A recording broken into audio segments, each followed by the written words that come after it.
Okay, now we're going to talk about some exponential and log applications. One of the most common applications for exponential functions is growth and decay. And so basically, if y is a quantity whose rate of change with respect to time is actually proportional to the quantity at any time t, then y can be represented in this form. Y equals y naught times e to the kt. Now, y naught would be the initial value, or the value when time is 0. The k is called the constant of proportionality, and we would have exponential growth occur if k is greater than 0, and we would have exponential decay if k is less than 0. This exponential growth formula can be written other ways.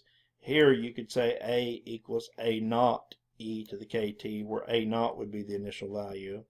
Here you could say p equals p naught e to the kt, where p naught is the initial value.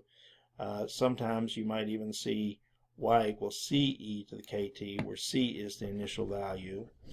And this might remind you of that continuous compound interest formula in finite math, if you've taken finite math, where you have p times e to the kt. So let's look at how we might use this formula to model the population of a city. Okay, so here I'm going to go ahead and give you the model. So the population of a certain city is given by a equals 5,000 e to the 0.001 t, where a represents the population at time t and t represents the time in years. Okay, the first question is pretty simple. Just find the population at the end of 5 years. So we just need to know the population when t is 5. So we take this function, and for t we just plug in 5. And then so we have e to the 0.0015 times 5, which is just 0.005. And then we just calculate this 5,000 times e to the 0.005. And that's just 5,025. So it's growing rather slowly here. Now, the initial population, if you want to know here, remember the initial population was this constant here, 5,000. So basically it grew from 5,000 to 5,025 over 5 years. The next question says, how many years until the population doubles? Well, since we know the initial population was 5,000, for the population to double, we would need the new population to be 10,000. And we want to solve for the variable t for that. So what I'm going to do is I'm going to just plug 10,000 in for the amount and then solve for t. So if I divide both sides by 5,000 here, so because what I want to do is I want to isolate the exponential expression first. So divide both sides by 5,000. Well, 10,000 divided by 5,000 is 2. And the right-hand side divided by 5,000 just eliminates the 5,000. Well, now I can take the natural log of both sides, and I know the natural log of 2 is just natural log of 2. But what's interesting is since this is base e, the natural log of e to a power is just the power. So the natural log of e to the 0.001t is just 0.001t. So now to solve for t, I just take the natural log of 2 and divide it by 0.001 to get t. And when I plug that in my calculator, I got over 693 years.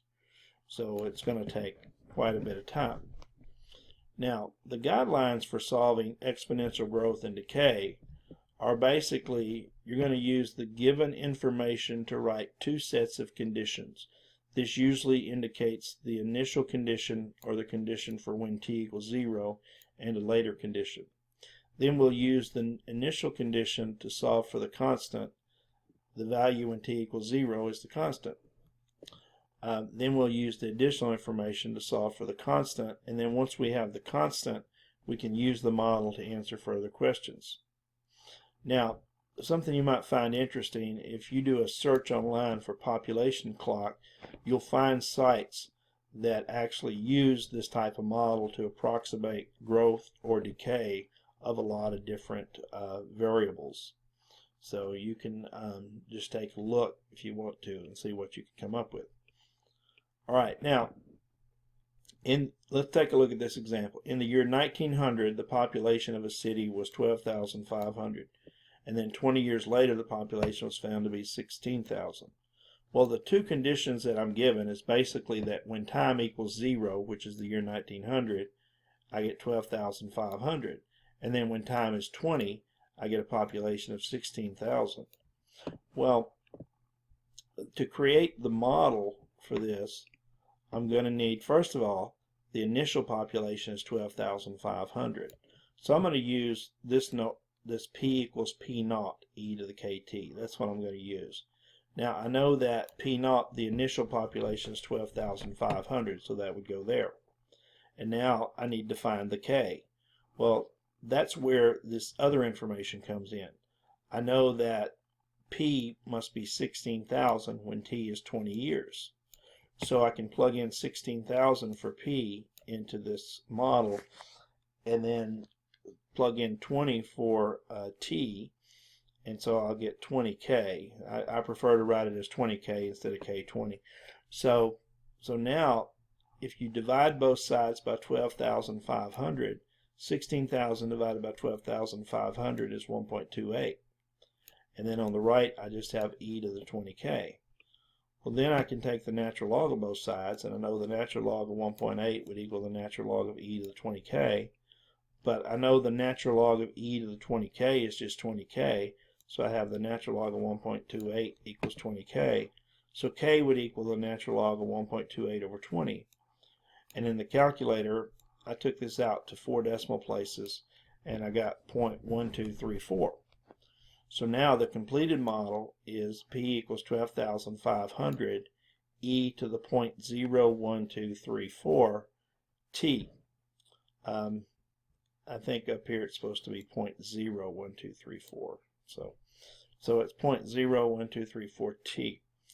Now, if I plug this information in, if I use this function, now I can find the population at the year, estimated population at the year 1950. So the 1950 would correspond to T equal 50. So I would plug 50 into the function and then just solve this function when T is 50. So I get 12,500 equals e to the 0.01234 times 50, and I get 23,167 is the population. So now the third question says estimate to the nearest year when the population will reach 37,500. So I'm going to take this model and I'm going to replace P with 37,500, and I'm going to solve it for T because I want to solve for T now. So 37,500 would equal 12,500 e to the 0.01234 T. And then if I divide both sides by 12,500, I get 3 equals e to the 0.01234 T. Well, now I can take the natural log of both sides. So I get natural log of 3 equals natural log of e to this power. And the natural log of e to that power is just that power, p of 0.01234 T. And then to solve for T, just divide natural log of 3 by 0.01234. And I get 89.02 years. And so near the year 1989 is when I would expect the population to grow to 37,500. Another example of exponential growth and decay is finding the half-life is half-life problem. The half-life of a material is the amount of time it takes for half of the material to decompose. For example, if the half-life is 10 years, after 10 years half will remain. After 20 years, half of half, or 1/4, remain, and so forth. So here I'm given that the half-life of radioactive material is given to be 20 years, and then an initial amount of 80 kilograms of material is to be disposed. And so I want to construct an exponential model that gives the amount of material remaining after T years. So I'm going to use this formula, A equals A naught e to the KT, where A naught is the initial amount. So since the initial amount is 80, I know A equals 80 e to the KT. Well, I know that since the half-life is 20, then when t is 20, only half of that initial amount will remain. So A will be 40. So I can plug in A equals 40 and then plug in 20 for t, and I get 40 equals 80 e to the 20k. Well, then divide both sides by 80. 40 divided by 80 is 0.5. So I get 0.5 equals e to the 20k. Then I can take the natural log of both sides. Natural log of 0.5 is equal to natural log of e to the 20k. And since the natural log of e to the 20k is just 20k, I get natural log of 0.5 equals 20k, and then divide by 20 to get natural log of 0.5 over 20.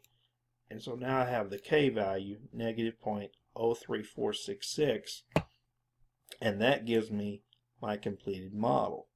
Now from that completed model, I can answer the next question, which says how much of the material will remain after 200 years. So all I have to do is plug 200 years in here for t. There's a t right there. In here for t, and then I'll get 80 times e to the negative 0.03466 times 200, and I get that only 0.078 kilograms will remain, is expected to remain. So theoretically, it never all decays. Let me show you some interest formulas here, and then in the next video I'll show you some more of the outlier type formulas you might run into. So here we have $22,000 is deposited into an account paying 7.5% compounded quarterly. How much money will be in the account after 12 years? So basically what you want to do is plug in the information into this formula up here. We know the principal's 2,000, the annual rate is 0.075 in decimal. We're compounding quarterly, so n would be 4, and since t is 12 years, we'd have 4 times 12 for the exponent. And you just plug that in your calculator and you get 487832.